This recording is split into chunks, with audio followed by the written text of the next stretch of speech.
Sejarah masuknya Islam di Nusantara. Lahirnya agama Islam. Agama Islam pertama kali lahir di negara Arab, di mana kedatangannya diawali dengan kelahiran Nabi Muhammad SAW. Nabi Muhammad SAW adalah Nabi akhir zaman dan diangkat oleh Allah Subhanahu wa Ta'ala menjadi Rasul.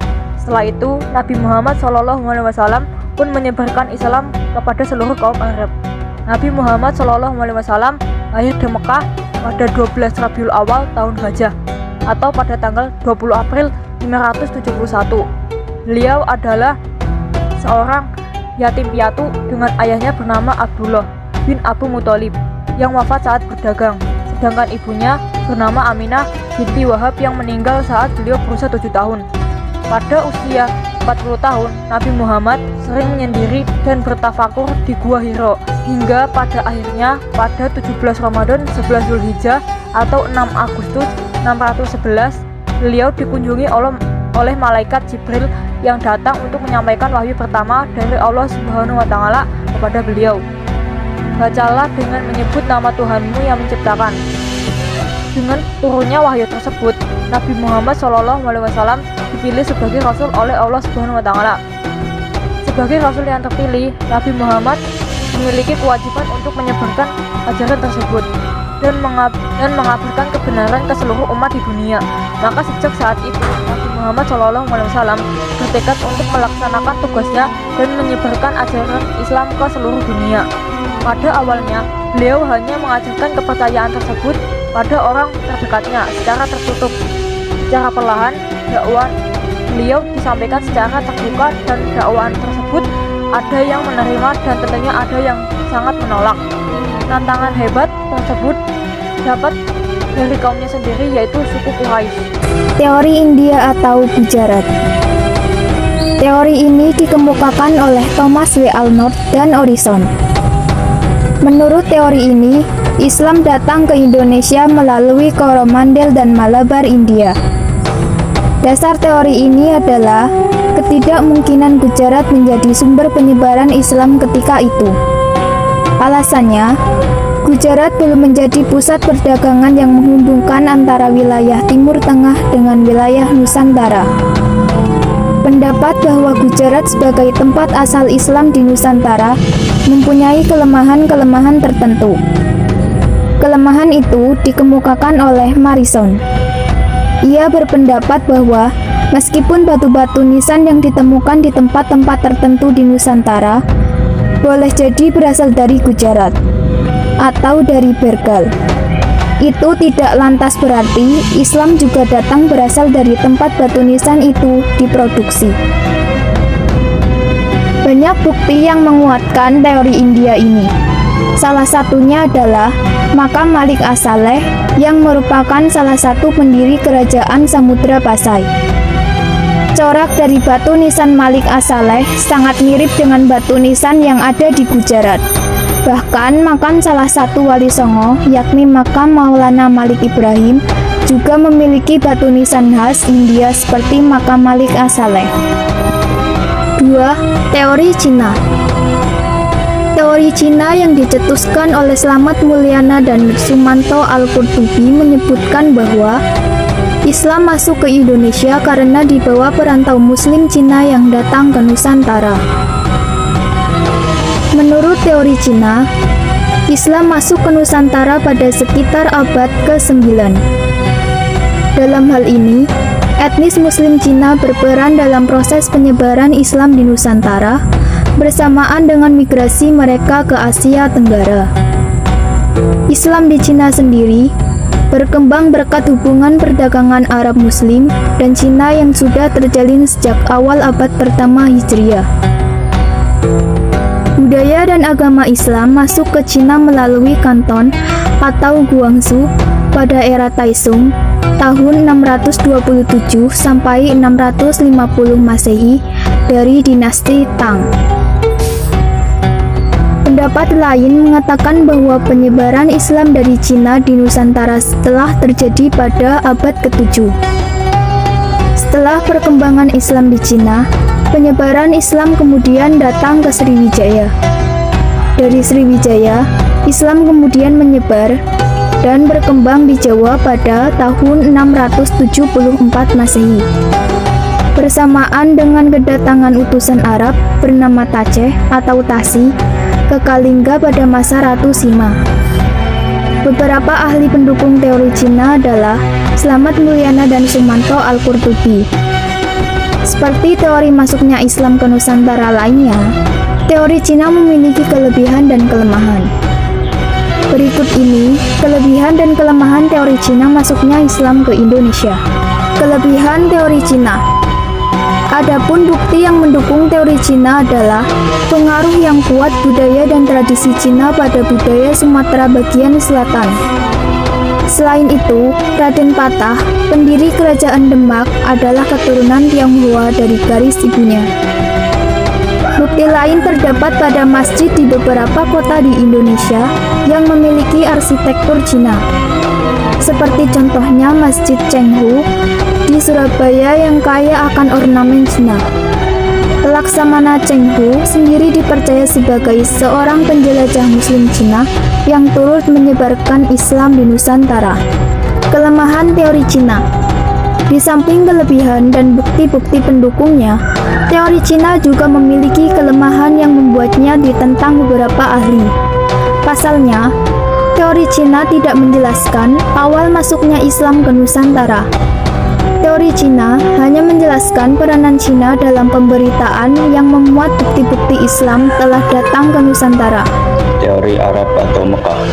Teori Arab atau Mekah menyatakan bahwa prosesnya masuk Islam di Indonesia berlangsung saat abad ke-7 Masehi. Islam dibawa para musafir Arab atau Mesir yang memiliki semangat untuk menyebarkan Islam ke seluruh belahan dunia.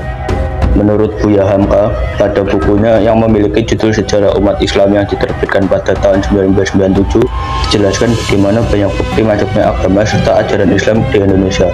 Bukti yang dimaksud sendiri oleh Buya Hamka adalah naskah kuno Cina yang menyebutkan bagaimana sekelompok bangsa Arab yang menetap di pesisir Pulau Sumatera tepatnya pada tahun 625 Masehi. Selain itu, di kawasan di mana pada saat itu masih merupakan daerah kekuasaan Kerajaan Sriwijaya, ditemukan pula batu nisan yang bertuliskan nama Syekh Rukunuddin yang meninggal pada tahun 672 Masehi. Teori Arab ini juga didukung oleh pernyataan dari T.W. Arnold yang mengemukakan bahwa masa tersebut bangsa Arab merupakan sebuah bangsa yang memiliki dominasi dalam perdagangan di Nusantara yang kemudian menjalin hubungan dan menikah dengan warga pribumi serta berdakwah dan menyebarkan ajaran Islam di Nusantara. Teori masuknya Islam di Indonesia ini didukung beberapa tiga bukti utama, yaitu satu, pada abad ke-7 yaitu tahun 64 di pantai barat Sumatera sudah terdapat perkampungan Islam dengan pertimbangan bahwa pedagang Arab sudah mendirikan perkampungan di Kanton sejak abad ke-4. Hal ini juga sesuai dengan peta Cina. 2. Kerajaan Samudra Pasai menganut aliran mazhab Syafi'i, di mana pengaruh mazhab Syafi'i yang terbesar pada waktu itu adalah Mesir dan Mekah, sedangkan Gujarat atau India adalah penganut mazhab Hanafi. 3. Adanya penggunaan gelar Al-Malik pada raja-raja Samudra Pasai yang hanya lazim ditemui pada budaya Islam. Para ahli yang mendukung teori ini menyatakan bahwa abad ke-13 sudah berdiri kekuasaan politik Islam. Jadi masuknya ke Indonesia terjadi jauh sebelumnya, yaitu abad ke-7, dan yang berperan besar terhadap proses penyebaran adalah bangsa Arab sendiri. Hingga kini teori Arab dianggap sebagai teori yang paling kuat. Kelemahannya hanya terletak pada kurangnya fakta dan bukti yang menjelaskan peran bangsa Arab dalam proses penyebaran Islam di Indonesia. 4. Teori Persia. Umar Amir Hussein dan Husain Janingrat sebagai pencetus sekaligus pendukung teori Persia menyatakan bahwa Islam yang masuk di Indonesia pada abad ke-7 Masehi adalah Islam yang dibawa kaum Syiah Persia. Menurut beberapa sumber yang mengemukakan isi dari teori Persia, agama Islam masuk ke Indonesia di antara rentang tahun 7 hingga 13 Masehi melalui perdagangan yang berasal dari Persia. Agama Islam pertama kali masuk ke Nusantara di Pulau Sumatera. Dari salah satu sumber yang kami dapatkan, sumber tersebut mengemukakan bahwa teori Persia memiliki bukti pendukung berupa ditemukannya sejumlah manuskrip di perpustakaan yang berada di negara Iran. Teori Persia ini dicetuskan oleh dua orang profesor bernama Profesor Husain Janingrat dan Profesor Umar Amir Hussein. Para sejarawan menyebutkan bahwa negara Indonesia yang dulunya bernama Kepulauan Nusantara dianggap sebagai negara yang sangat cocok untuk dijadikan daerah pelaksanaan dakwah dan daerah untuk melakukan perdagangan Persia. teori Persia bukan hanya teori saja. Teori masuknya agama Islam menurut teori Persia yang memiliki bukti mutlak.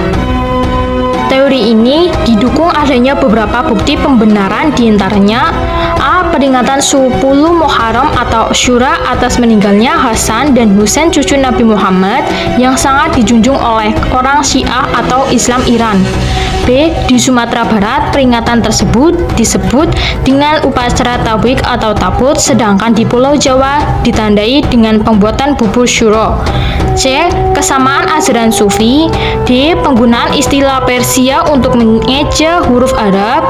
E. Kesamaan seni kaligrafi pada beberapa batu nisan. F. Bukti maraknya aliran Islam Syiah khas Iran pada awal masuknya Islam di Indonesia. G. Adanya perkampungan lereng atau lereng di Giri daerah Gresik. Kelebihan teori Persia. Persebaran agama Islam melalui teori Persia memberikan keuntungan untuk Indonesia berupa penyerapan budaya serta kosakata dari Persia. Penyerapan kebudayaan seperti bentuk batu nisan dan beberapa upacara yang dilakukan di Persia sangat-sangat bermanfaat serta menambah kebudayaan di Indonesia. Kelemahan teori Persia. Semua teori tentang bagaimana cara masuknya agama Islam ke Indonesia tentulah memiliki kelebihannya masing-masing. Begitu pula dengan teori Persia. Kelemahan teori Persia adalah teori ini sangat minim dan akan bukti yang dapat membuktikan dengan mutlak. Teori Persia masih membutuhkan banyak bukti-bukti lainnya sama seperti teori lainnya. Selain itu, adanya fakta lain mengenai waktu berkembangnya agama Islam di Indonesia. Saat agama Islam berkembang di Indonesia, Iran bukanlah negara yang menjadi pusat persebaran agama Islam. Ditambah perdagangan yang berdagang di Indonesia tak sebanyak perdagangan yang dari Arab, Cina maupun India. 5. Teori Bangladesh. Teori Bangladesh dikenal juga dengan nama teori Bengali, dikemukakan oleh Sayyid Qudratullah Fatimi. Teori ini mengemukakan bahwa Islam datang di Nusantara berasal dari Bengali. Teori ini didasarkan atas tokoh-tokoh termuka di Pasai adalah orang-orang keturunan dari Bengali. Menurut beberapa pendapat, berdasarkan teori Bengali, berarti Islam masuk ke Indonesia pada abad ke-11 Masehi. Sayyid Qudratullah Fatimi berpendapat bahwa mengaitkan seluruh batu nisan yang ada di Pasai, termasuk batu nisan Maulana Malik As-Saleh dengan Gujarat adalah keliru. Menurut penelitiannya, bentuk dan gaya batu nisan Malik As-Saleh berbeda sepenuhnya dengan batu nisan yang terdapat di Gujarat dan batu-batu nisan lainnya yang ditemukan di Nusantara. Fatimi berpendapat bentuk dan gaya batu nisan itu justru mirip dengan batu nisan yang terdapat di Bengal. Oleh karenanya, seluruh batu nisan itu hampir dipastikan berasal dari Bengal.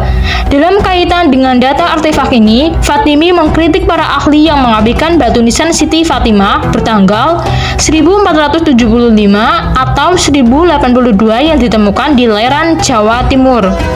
Menurut teori Bangladesh atau yang kerap disebut juga sebagai teori Bengali, hadirnya ajaran Islam di Nusantara yang kemudian menjadi agama mayoritas di Indonesia terjadi berkat kedatangan orang-orang Bengali.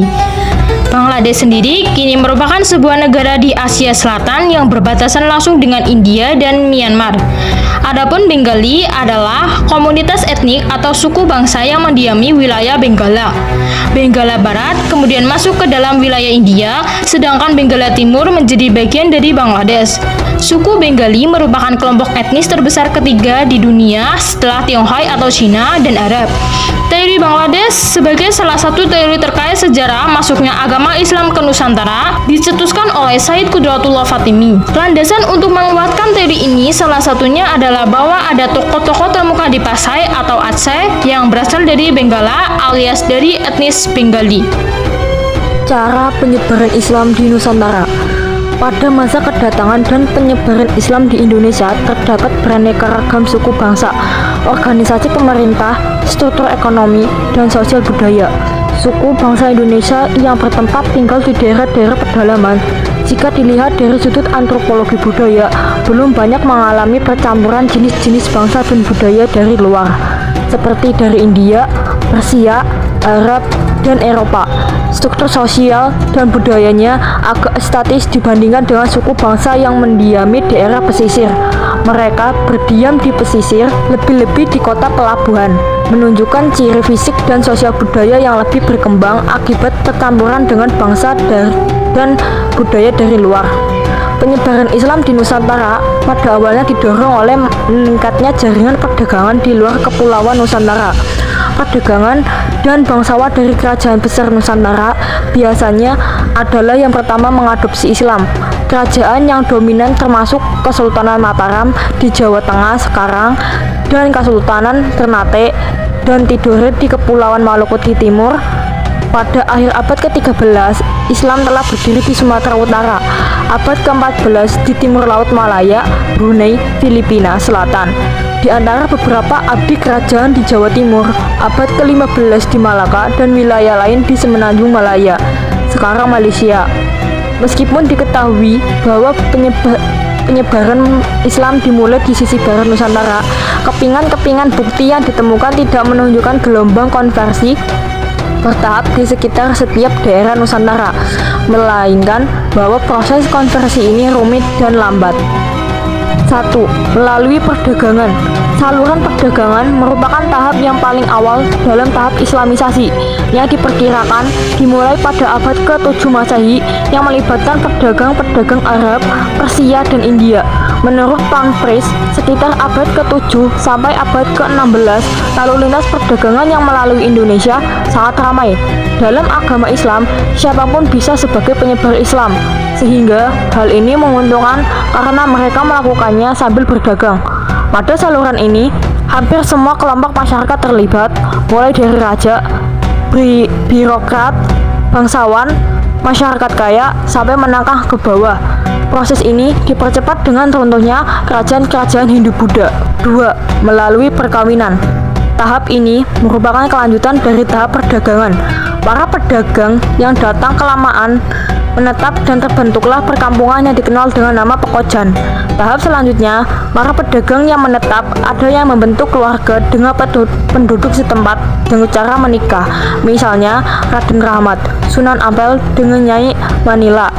Mengingat pernikahan Islam dengan agama lain tidak sah, maka penduduk lokal yang akan dinikahi harus memeluk Islam terlebih dahulu. Dan cara untuk memeluk agama Islam pun tidak terlalu sulit, cukup dengan mengucapkan kalimat syahadat. Penyebaran agama Islam dengan saluran ini berjalan lancar mengingat akan adanya keluarga muslim yang menghasilkan keturunan-keturunan muslim dan mengundang ketertarikan penduduk lain untuk memeluk agama Islam.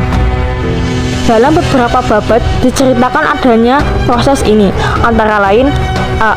Maulana Ishaq menikahi putri Blambangan dan melahirkan Sunan Giri. B. Babad Cirebon diceritakan perkawinan antara putri Kaunggaten dengan Sunan Gunung Jati. C.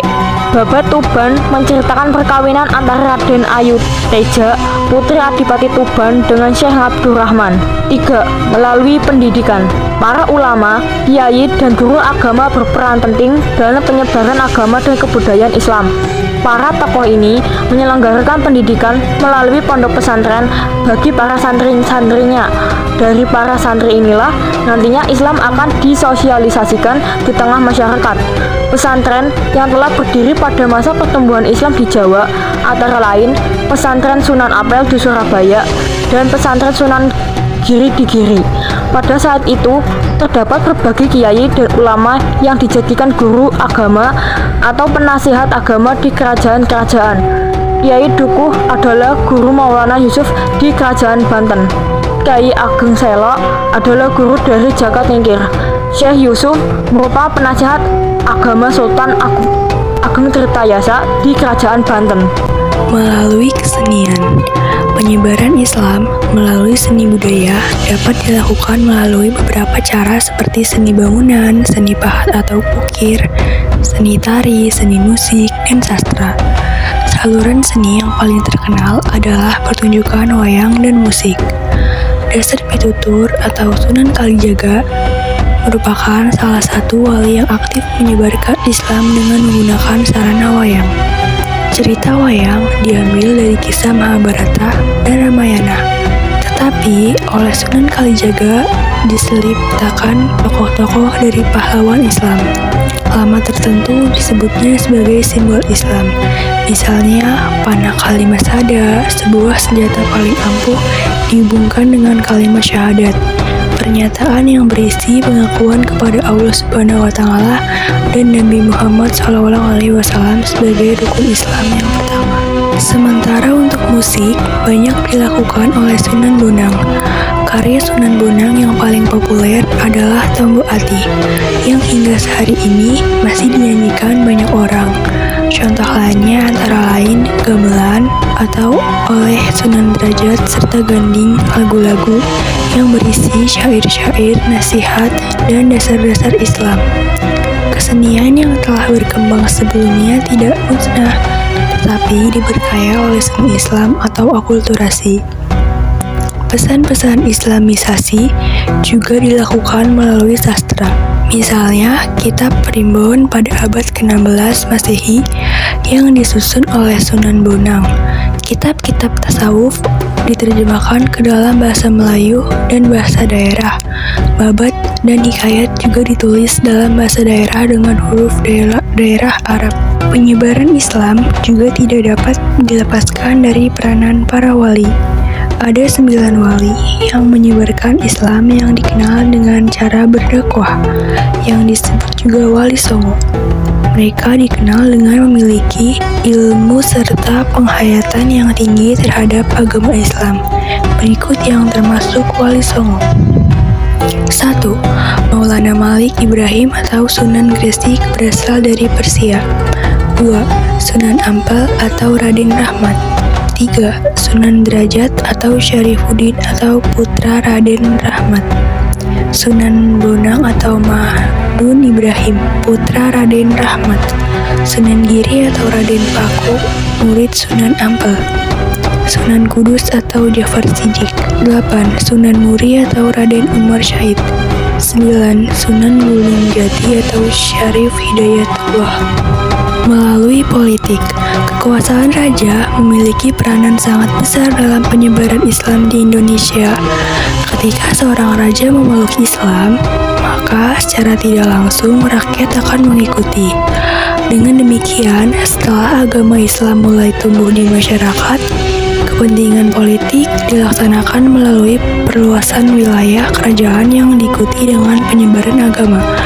Contohnya Sunan Demak yang mengirimkan pasukannya di bawah Fatahillah untuk menduduki wilayah Jawa Barat dan memerintahkan untuk menyebarkan agama Islam. Melalui tasawuf, kata tasawuf sendiri biasanya berasal dari kata sufi yang berarti kain wol yang terbuat dari bulu domba.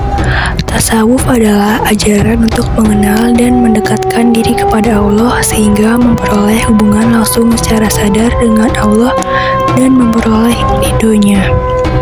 Saluran tasawuf berperan dalam membentuk kehidupan sosial bangsa Indonesia.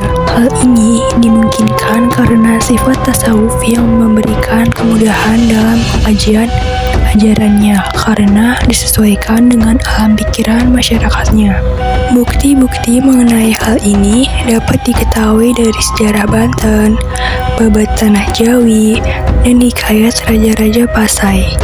Ajaran tasawuf ini masuk ke Indonesia sekitar abad ke-13, tetapi baru berkembang pesat sekitar abad ke-17, dan mazhab yang paling berpengaruh adalah mazhab Syafi'i. Tokoh-tokoh tasawuf di Indonesia antara lain Hamzah Fansuri, Syamsuddin As-Sumatrani, Nur al-Din al-Raniri, Abdul al-Rauf, Syekh Siti Jenar, dan Sunan Bonang. Silang budaya masuknya Islam ke Indonesia. Berkembangnya kebudayaan Islam di Kepulauan Indonesia telah menambah hasanah budaya nasional Indonesia, serta ikut memberikan dan menentukan cara kebudayaan bangsa Indonesia. Akan tetapi, karena kebudayaan yang berkembang di Indonesia sudah begitu kuat di lingkungan masyarakat, maka berkembangnya kebudayaan Islam tidak menggantikan atau memusnahkan kebudayaan yang sudah ada. Dengan demikian, terjadi akulturasi antara kebudayaan Islam dengan kebudayaan yang sudah ada. Hasil proses akulturasi antara kebudayaan pra-Islam dengan ketika Islam masuk tidak hanya berbentuk fisik kebendaan seperti seni bangunan, seni ukir atau seni pahat, dan karya sastra, tetapi juga menyangkut pola hidup dan kebudayaan dan fisik lainnya. Silang budaya yang pertama adalah seni bangunan, masjid dan menara. Dalam seni bangunan di zaman perkembangan Islam, nampak ada perpaduan antara unsur Islam dengan kebudayaan pra-Islam yang telah ada. Seni bangunan Islam yang menonjol adalah masjid. Fungsi utama dari masjid adalah tempat beribadah bagi orang Islam. Masjid atau masjid dalam bahasa Arab mungkin berasal dari bahasa Aramik atau bentuk bebas dari perkataan sajadah yang artinya merebahkan diri untuk bersujud. Dalam bahasa Ethiopia terdapat perkataan mesgat yang dapat diartikan dengan kuil atau gereja. Antara dua pengertian tersebut, yang mungkin primer ialah tempat orang merebahkan diri untuk bersujud ketika sholat atau sembahyang. Pengertian tersebut dapat dikaitkan dengan salah satu hadis Sahih Al-Bukhari yang mengatakan bahwa bumi ini dijadikan bagiku untuk masjid, tempat sholat, dan alat pensucian buat tayamum, dan tempat di mana saja seseorang dari umatku mendapat waktu sholat, maka sholatlah di situ. Jika pengertian tersebut dapat dibenarkan, dapat pula diambil asumsi bahwa ternyata agama Islam telah memberikan pengertian perkataan masjid atau masjid itu bersifat universal. Dengan sifat universal itu, orang-orang muslim diberikan keleluasaan untuk melakukan ibadah sholat di tempat manapun asalkan bersih. Demikian pula, masjid dapat dianggap sebagai pusat kebudayaan bagi orang-orang muslim. Di Indonesia, sebutan masjid serta bangunan tempat peribadatan lainnya ada bermacam-macam sesuai dan tergantung kepada masyarakat dan bahasa setempat. Sebutan masjid dalam bahasa Jawa lazim disebut masjid, dalam bahasa Sunda disebut masikit, dalam bahasa Aceh disebut mesegit, dalam bahasa Makassar dan Bugis disebut masigi. Bangunan masjid-masjid kuno di Indonesia memiliki ciri-ciri sebagai berikut. Ciri-ciri yang pertama adalah atapnya berupa atap tumpang, yaitu atap yang bersusun semakin ke atas semakin kecil dan tingkat yang paling atas berbentuk limas. Jumlah tumpang biasanya selalu gasal atau ganjil. Ada yang 3, ada juga yang 5. Ada pula tumpangannya 2, tetapi yang ini dinamakan tumpang 1, jadi angka gasal juga. Atap yang demikian disebut maruk. Atap masjid biasanya masih diberi lagi sebuah kemuncak atau puncak yang dinamakan mustaka. Ciri yang kedua adalah tidak ada menara yang berfungsi sebagai tempat mengumandangkan azan. Berbeda dengan masjid-masjid di luar Indonesia yang umumnya terdapat menara. Pada masjid-masjid kuno di Indonesia, untuk menandai datangnya waktu sholat ketika dengan memukul beduk atau kentongan. Yang istimewa dari Masjid Kudus dan Masjid Banten adalah menaranya yang berbentuk begitu unik. Bentuk menara Masjid Kudus merupakan sebuah candi langgam Jawa Timur yang telah diubah dan disesuaikan penggunanya dengan diberi atap tumpang. Pada Masjid Banten, menara tambahannya dibuat menyerupai mercusuar. Ciri yang ketiga adalah masjid umumnya didirikan di ibu kota atau dekat istana kerajaan. Ada juga masjid-masjid yang dipasang keramat yang dibangun di atas bukit atau dekat makam. Masjid-masjid di zaman Wali Sanga umumnya berdekatan dengan makam. Silang budaya yang kedua adalah makam-makam. Makam yang lokasinya di dataran dekat Masjid Agung, bekas kota pusat kesultanan antara lain makam-makam Sultan Demak di samping Masjid Agung Demak, makam Raja-Raja Mataram Islam Kota Gede DI Yogyakarta, makam Sultan-Sultan Palembang, makam Sultan-Sultan di daerah Nangro Aceh, yaitu kompleks makam di Samudra Pasai, makam Sultan-Sultan Aceh di Kondang 12, Gunungan dan di tempat lainnya di Nangro Aceh, makam Sultan-Sultan Siak Indrapura atau Riau, makam Sultan-Sultan Palembang, makam Sultan-Sultan Banjar di Kuin atau Banjarmasin, makam Sultan-Sultan di Martapura, Kalimantan Selatan, makam Sultan-Sultan Kutai, Kalimantan Timur, makam Sultan Ternate di Ternate, makam Sultan-Sultan Goa di Tamalate, dan kompleks makam Raja-Raja di Jeneponto, dan kompleks makam di Puatan Lamuru, Sulawesi Selatan, makam-makam di berbagai daerah lainnya di Sulawesi Selatan, serta kompleks makam Selaparang di Nusa Tenggara. Di beberapa tempat terdapat makam-makam yang meski tokoh yang digubur termasuk wali atau syekh, namun penempatannya berada di daerah dataran tinggi. Makam-makam yang terletak di tempat-tempat tinggi atau di atas bukit-bukit sebagaimana telah dikatakan tadi, masih menunjukkan kesinambungan tradisi yang mengandung unsur kepercayaan pada ruh-ruh nenek moyang yang sebenarnya sudah dikenal dalam pengejawantahan pendirian punden-punden berundak megalitik.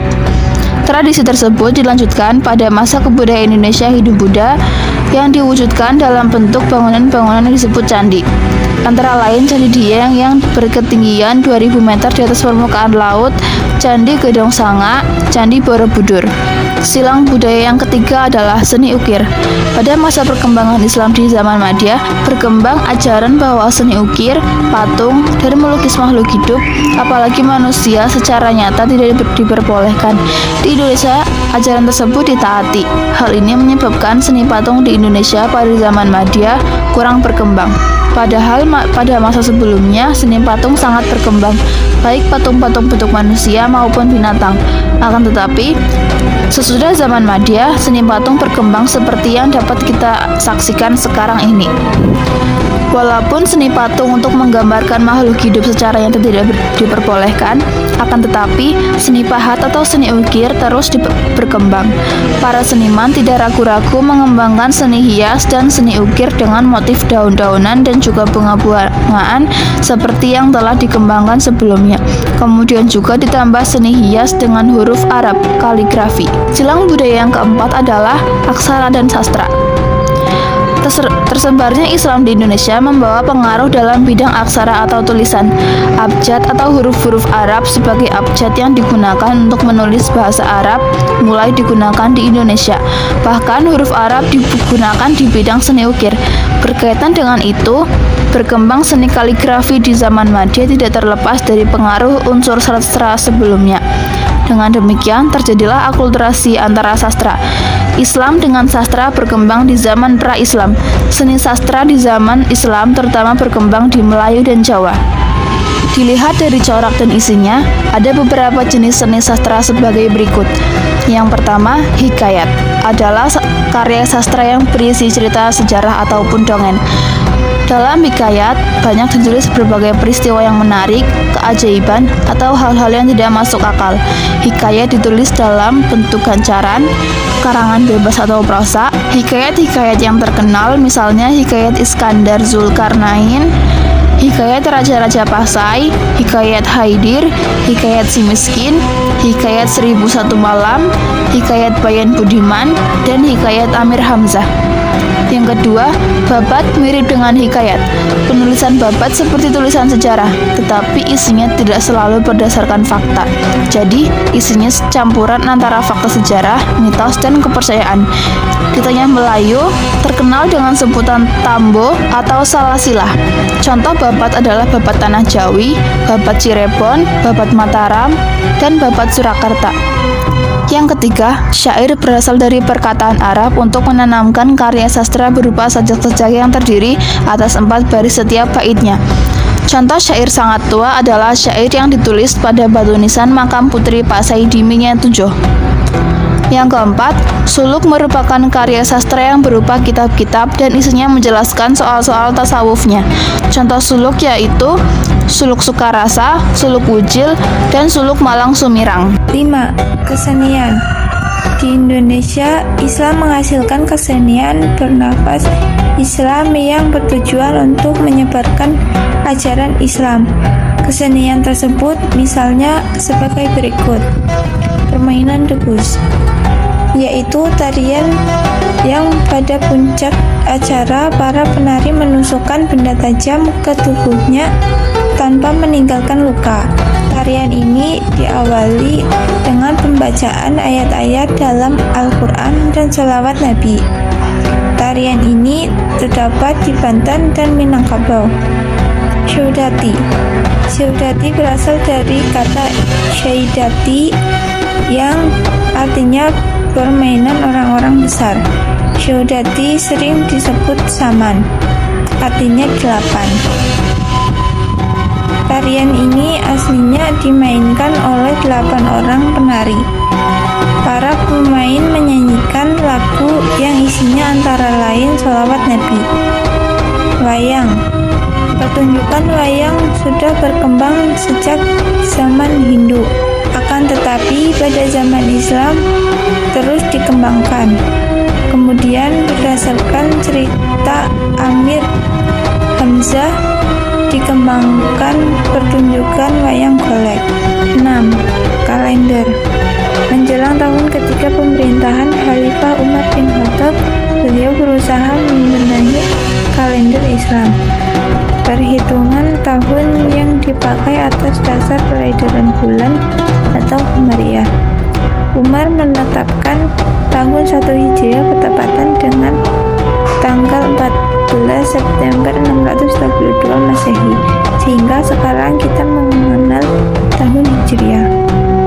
Sistem kalender itu juga berpengaruh di Nusantara. Bukti perkembangan sistem penanggalan atau kalender yang paling nyata adalah sistem kalender yang diciptakan oleh Sultan Agung. Ia melakukan sedikit perubahan mengenai nama-nama bulan pada tahun Saka.